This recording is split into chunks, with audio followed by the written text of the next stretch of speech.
السلام عليكم ورحمة الله وبركاته. نحمده ونصلي على رسوله الكريم، أما بعد فأعوذ بالله من الشيطان الرجيم. بسم الله الرحمن الرحيم. لا إكراه في الدين قد تبين الرشد من الغي. محترم حضرات، سامعین کرام، آج اسلام دشمن طاقتوں کی طرف سے یہ اعتراض بڑے زور و شور کے ساتھ اٹھایا جا رہا ہے کہ اسلام اپنی بلند تعلیمات نہیں، اپنی طاقت کے بلبوتے پر دنیا میں پھیلا ہے. اسلام کی حیرت انگیز اشاعت اور دنیا کے کونے کونے میں اتنی سرعت کے ساتھ پھیل جانے کا راز یہ ہے کہ مسلمانوں نے اسلام کو پھیلانے کے لیے تلوار کا استعمال کیا، زور و زبردستی سے اپنا کلمہ پڑھوایا. یہ اعتراض جتنے شدت کے ساتھ اٹھایا جا رہا ہے، حقیقت یہ ہے کہ یہ اتنا ہی بے اوقات اور کمزور ہے.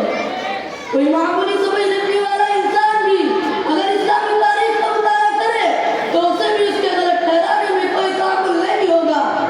اسلامی تاریخ کا قاری یہ فیصلہ کرنے کو مجبور ہوگا کہ مسلمانوں پر کلمہ اسلام تلوار کے زور سے پھیلانے کا الزام غلط اور بے بنیاد ہے. اسلام دنیا میں اپنی اعلیٰ تعلیمات کی وجہ سے پھیلا ہے. اسلام کی اشاعت میں لوہے کی تلوار نہیں، اسلام کی بلند اخلاق کی تلوار تھی جنہوں نے وہ کام کر دکھایا جس کو بڑی سے بڑی فوج اور بڑا سے بڑا لشکر بھی انجام نہیں دے سکتا. قرآن شریف میں صاف طور سے اعلان کر دیا گیا ہے، لا اکراہ فی الدین، دین کے معاملے میں کوئی زبردستی اور جبر نہیں. قرآن نے یہ بھی واضح طور پر کہہ دیا ہے کہ جس کا جی چاہے ایمان کی دولت سے مالا مال ہو اور جس کا جی چاہے کفر و شرک کی تاریکیوں میں بھٹکتا پھرے. اسلام کسی کے اوپر جبر و اکراه کر کے اپنا کلمہ پڑھوانے کے حق میں نہیں ہے. آئیے اشاعت اسلام کی ابتدائی تاریخ کا مطالعہ کریں تاکہ یہ بات کھل کر سامنے آ سکے کہ اسلام دنیا میں کیسے پھیلا اور اس کی اشاعت تلوار کے استعمال کا نتیجہ تھی یا اس کی بلند تعلیمات کے فیوض و برکات تھے جنہوں نے ساری دنیا کو مجبور کر دیا کہ وہ اسلام کے دامن میں پناہ لے. دنیا کفر و شرک کے اندھیروں میں بھٹک رہی تھی. انسان خدا کو بھول چکا تھا، خدا کی ہدایت سے ناواقف اور خدا کے راستے سے ہٹا ہوا تھا. ظلم اور زیادتی عام تھی، جرم کو جرم اور گناہ کو گناہ سمجھنے کا احساس ختم ہو چکا تھا. ایسا خوفناک ماحول تھا اور ایسے ماحول میں اللہ کے رسول مبعوث کیے گئے.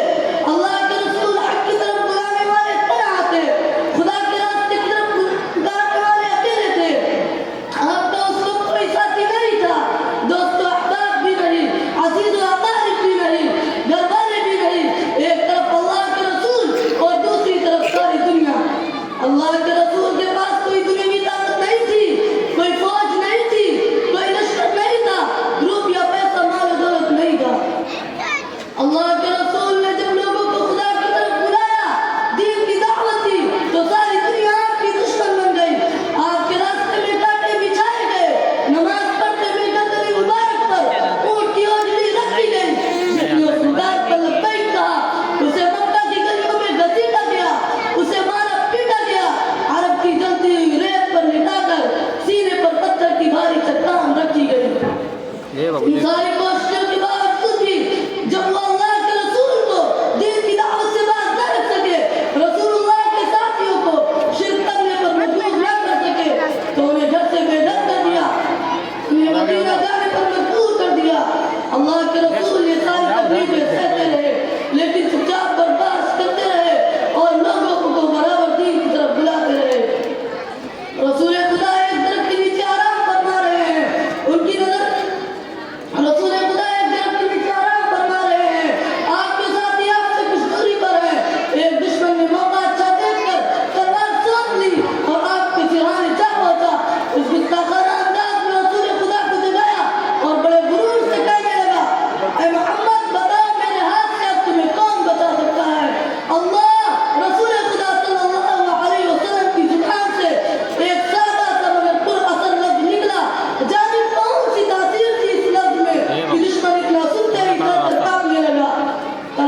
ان عقائد